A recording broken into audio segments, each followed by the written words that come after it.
शिव गुरु के चरणों में प्रणाम करती हूँ, मैया पार्वती के चरणों में प्रणाम करती हूँ, मेरा प्रणाम स्वीकार है। साहेब भैया के चरणों में प्रणाम करती हूँ, नीलम दीदी के चरणों में प्रणाम करती हूँ, मेरा प्रणाम स्वीकार है। धरती माता के चरणों में प्रणाम करती हूँ, सभी देवी देवताओं के चरणों में प्रणाम करती हूँ, सभी गुरु बहन गुरु भाइयों को प्रणाम करती हूँ, सभी माता पिताओं को प्रणाम करती हूँ, मेरा प्रणाम स्वीकार है। आइए आप सबका कमलेश भक्ति चैनल पर स्वागत है। मैं आपको एक नई चर्चा सुनाने जा रही हूँ। चर्चा बहुत सुंदर है, कथा बहुत सुंदर है और देवों के देव महादेव साहेब भैया नीलम दीदी के माध्यम से 3 सूत्र मिला है। पहले में चर्चा करना है, पहले में दया मांगना, दूसरे में चर्चा करना है, तीसरे में 1 से 8 बार से प्रणाम करना है। दया किस तरीके से मांगना है कि जैसे दरवाजे पे भिखारी आता है, दया से, भाव से, नेमी से, प्रेम से दया मांगना है। और दूसरे में आने जाने वाले व्यक्तियों को हमें बताना है, बहन हम शिव के शिष्य बन गए, आप भी बन जाइए, बहुत लाभ होता है, बहुत फायदा होता है। और तीसरे में 1 से 8 बार से प्रणाम करना है। रुद्राक्ष की माला द्वारा कर सकते हो, सांस द्वारा कर सकते हो, उंगली द्वारा कर सकते हो, जैसे आपका दिल चाहे, मन चाहे, जैसे ही आप कर सकते हो। आइए आप सबका कमलेश भक्ति चैनल पर स्वागत है। मैं आपको एक नई कथा सुनाने जा रही हूँ और देवों के देव महादेव की आधी कथा नहीं सुननी चाहिए। आधी कथा सुनने पर देवों के देव महादेव का, प्रभु का अपमान होता है और पूरी कथा सुनने पर प्रभु का सम्मान होता है। इसीलिए कभी आधी नहीं सुनना चाहिए, पूरी ही सुनना चाहिए।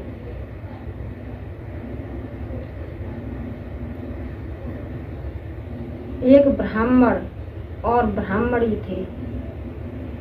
ब्राह्मण ब्राह्मणी थे तो वो दोनों जो है शिव के शिष्या थे, अपना शिव के शिष्या थे। और जो पति था, वो पति जो ब्राह्मण जी थे, वो थोड़े से जैसे कहते हैं कि सनकी दिमाग के थे। वो भगवान पर कम विश्वास करते थे। और जो पंडितानी थी, वो ब्राह्मणी थी, वो अपने भगवान पर संपन्न विश्वास करती थी। तो बड़े श्रद्धा से, भक्ति से पूजा पाठ दोनों पति पत्नी करते थे। तो एक दिन सपने में, और देवों के देव महादेव ब्राह्मण जी के सपने में आए और वो कहने लगे कि अब आपके दंड देने का समय आ गया है। तो ये जो ब्राह्मण जी थे, वो ब्राह्मणी से कहने लगे कि अभी तो मेरे सपने में और देवों के देव महादेव आए थे और मेरे से कह करके गए हैं कि तुम्हारे दंड का समय आ गया है, दंड का समय आ गया है। तो मैं अपने घर से ही और निकल करके जाता हूँ। जो प्रभु हैं वो दंड देने के लिए घर में ही आएंगे और मैं घर को छोड़ ही दूंगा। तो जो प्रभु थे, तो प्रभु से तो कोई बच नहीं पाया है। आप सब कोई जानते हो कि प्रभु की तो अपरंपार माया है। तो जो ब्राह्मण जी थे, उन्होंने अपना घर छोड़ दिया और घर छोड़ के एक जंगल की तरफ जाने लगे। और वहाँ रास्ते में चलते चलते चलते चलते और अपना जो है बोलते जा रहे, नमः शिवाय, ओम नमः शिवाय, ओम नमः शिवाय, ओम नमः शिवाय। तो जो देवों के देव महादेव थे, प्रभु थे, उन्होंने और एक साधु का रूप रखा और साधु का रूप रख करके कहने लगे कि बेटा इतने जंगल में तुम कहाँ जा रहे हो। तो जो ब्राह्मण जी थे वो कहने लगे कि अरे साधु जी, मैं तो जा रहा हूँ क्योंकि कल मेरे सपने में और भोले बाबा आए थे। वो मेरे से बोल के गए कि तेरा अब दंड का समय आ गया है। तो भोले बाबा तो घर पे ही आएंगे और मैं तो आ गया जंगल में, अब भोले बाबा के हाथ में नहीं आऊँगा। तो जो वो साधु जी थे, तो वो तो देवों के देव महादेव थे, वो तो प्रभु ही थे। तो वो साधु जी कहने लगे कि भैया तुम भोले बाबा से कहाँ बचोगे, तुम प्रभु से बच पाओगे। बोला हाँ मैं बच जाऊंगा।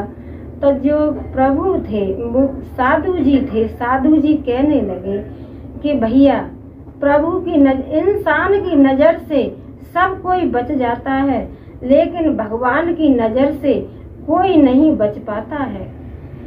और सबका कैमरा बंद हो जाता है, मोबाइल का कैमरा बंद हो जाता है, सब कैमरा बंद हो जाते हैं, लेकिन प्रभु का जो कैमरा है वो 24 घंटा चलता है। प्रभु का कैमरा कभी बंद नहीं होता है। तो भैया जैसा आपने कर्म किया है उसका तो फल दंड आपको अवश्य मिलना ही होगा। तो जो ब्राह्मण जी थे वो कहने लगे कि साधु जी मैंने तो कोई ऐसा गलत काम किया नहीं, तो मुझे दंड किस चीज को मिलेगा। और जो है भोले बाबा तो आएंगे घर पे, और मैं तो घर से बाहर निकल आया, तो अब भोले बाबा किसको दंड देंगे। तो फिर साधु जी वही बात कहने लगे कि भैया ये बात मत कहो, प्रभु कहीं भी प्रकट हो जाएंगे। तो इतना कहा, और जो वो था ब्राह्मण जी थे, तो ब्राह्मण जी और वही एक जंगल में बैठ गए एक वृक्ष के नीचे, और वहाँ पर ओम नमः शिवाय, ओम नमः शिवाय, ओम नमः शिवाय, ओम नमः शिवाय इसी तरीके से जाप करने लगे। जाप कर रहे थे तो वही साधु जी फिर आ गए और कहने लगे कि भैया आप यहाँ पे क्या कर रहे हो। तो वो फिर कहने लगा कि मैं यहाँ पे ना कल मेरे सपने में और भोले बाबा आए थे, वो बोल रहे थे मुझे दंड देने के लिए, लेकिन मैं तो आ गया अपना यहाँ जंगल में, भोले बाबा तो मुझे ढूंढ नहीं पाएंगे, मैं तो अपना जंगल में आके छिप गया। तो जो साधु जी थे वो कहने लगे कि भैया ऐसा नहीं होता है, जिसने जो कर्म किया है उसका दंड तो उसको अवश्य मिलता है। ऐसा कहीं होता है क्या कि चोर चोरी करता है और फिर वो हवन कराए या कथा कराए तो उसके जो पाप कम हो जाते हैं? नहीं होते हैं, लेकिन प्रभु की कृपा से उसके अंदर कष्टों को सहने के लिए शक्ति बढ़ जाती है। कष्टों को बर्दाश्त करने के लिए प्रभु की कृपा से शक्ति बढ़ जाती है। और कहने लगे कि भैया आदमी एक मर्डर कर दे और मर्डर करने के बाद कथा करवाए, भागवत करवाए, तो क्या उससे उसका पाप दूर हो जाएगा? नहीं होगा ना। और भैया आदमी एक दूसरे से मार काट कर दे और जाकर के वो गंगा जी नहा ले, तो क्या उसका पाप कम होगा? नहीं होगा। पूजा ये सब करने से इतना होता है कि आदमी के अंदर और कष्ट सहने की शक्ति बढ़ जाती है, कष्ट बर्दाश्त करने की शक्ति बढ़ जाती है, बस इतना ही होता है। तो भैया जो भी तुमने किया है वो तुम्हें भुगतना ही होगा। तो जो कहने लगे कि साधु जी जाओ, आप ये सब बातें क्या कर रहे हो? और भोले बाबा तो बोले थे घर पे आने के लिए, और मैं तो यहाँ पे आ गया, अब मेरी तपस्या भी पूरी हो गई, तो अब मैं अपने घर जा रहा हूँ। तो रास्ता में जा रहे थे ब्राह्मण जी। तो ब्राह्मण जी और फिर साधु जी कहने लगे कि भैया जब प्रभु की नजर उल्टी हो जाती है, नजर घूम जाती है, तो जो सोना है ना वो भी मिट्टी बन जाता है, और जब प्रभु की नजर सीधी होती है, प्रभु सीधी नजर से देखते हैं, तो जो मिट्टी है ना वो भी सोना बन जाता है। तो प्रभु की माया अपरंपार है, प्रभु की माया कोई पहचान नहीं पाया। तो वो और अपना ब्राह्मण जी थे ये सब बातें सुनी और अपने घर जाने लगे कि मेरी तपस्या भी पूरी हो गई, और जो है यहाँ तो कोई आए नहीं, और मैं तो अपना जा रहा हूँ। तो अपने घर की तरफ जा रहे थे, तो उसी गांव में और एक राजा थे, तो राजा के घर चोरी हुई। तो चोरी हुई थी तो राजा के जो सिपाही थे वो जंगल में और चोरों को खोज रहे थे। तो उसी रास्ते पे ब्राह्मण जी जा रहे थे, तो चोर कुछ छोड़ के चले गए। तो जो ब्राह्मण जी थे, ब्राह्मण जी ने और जो चीज वहाँ पे चोरी की चीज जो छूटी थी उसको उठा करके और अपनी झोली में रख लिया और अपने घर की तरफ जाने लगे। तो जो राजा के जो सिपाही थे, सिपाहियों ने और उनको पकड़ लिया ब्राह्मण जी को, और ब्राह्मण जी को राजा के दरबार लेके गए और राजा से कहा कि राजा साहब, ये चोर है और इसके पास आपके घर की चीज भी है, आप पहचान कर लो। तो जो ब्राह्मण जी थे वो चले गए, लेकिन बोलते गए, ओम नमः शिवाय, मैं तो निर्दोष हूँ, हे राजा साहब मैं निर्दोष हूँ।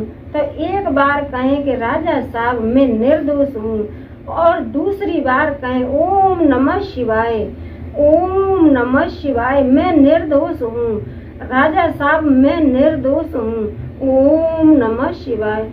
इसी तरीके से तो राजा साहब से पास में पहुंचे तो हाथ जोड़ करके ब्राह्मण जी कहने लगे कि हे राजा साहब मैं निर्दोष हूँ, मैंने कोई आपकी चोरी वोरी नहीं की है, और मेरे सपने में आए थे भगवान भोले बाबा, तो वो मेरे से कहने लगे कि मैं तुझे दंड दूंगा, अब तेरा दंड का समय आ गया है।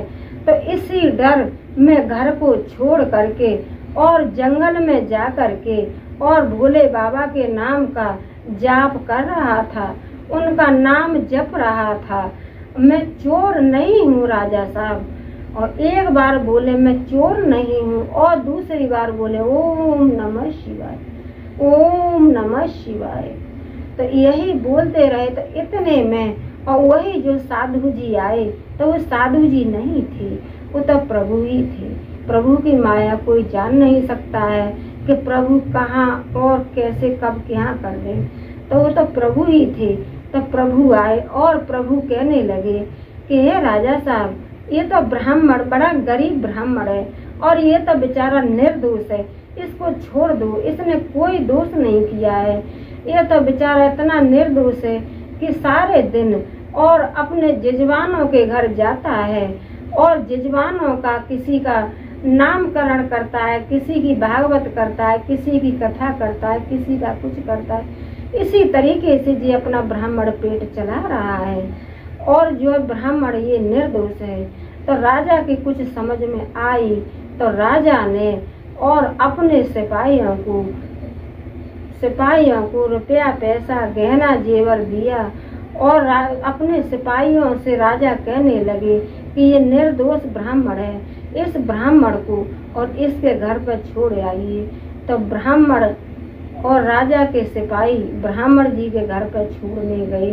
तब ब्राह्मणी बड़ी खुश हुई और ब्राह्मणी कहने लगी कि हे ब्राह्मण जी, मैं आपसे कहती हूँ कि आप देवों के देव महादेव की माया अपरंपार है। जो उनका श्रद्धा और भक्ति से पूजा पाठ करता है और 3 सूत्र का नाम लेता है, तो उसको कहीं भी और कष्ट नहीं सहने देते हैं।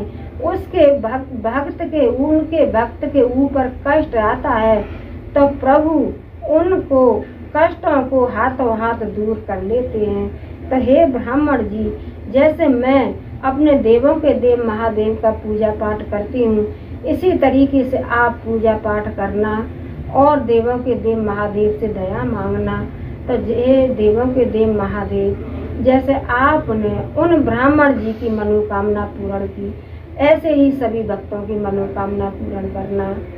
बोलो मैया पार्वती की जय, बोलो शंकर भगवान की जय, बोलो सच्चे दरबार की जय। हर हर महादेव। एक और बना है क्या?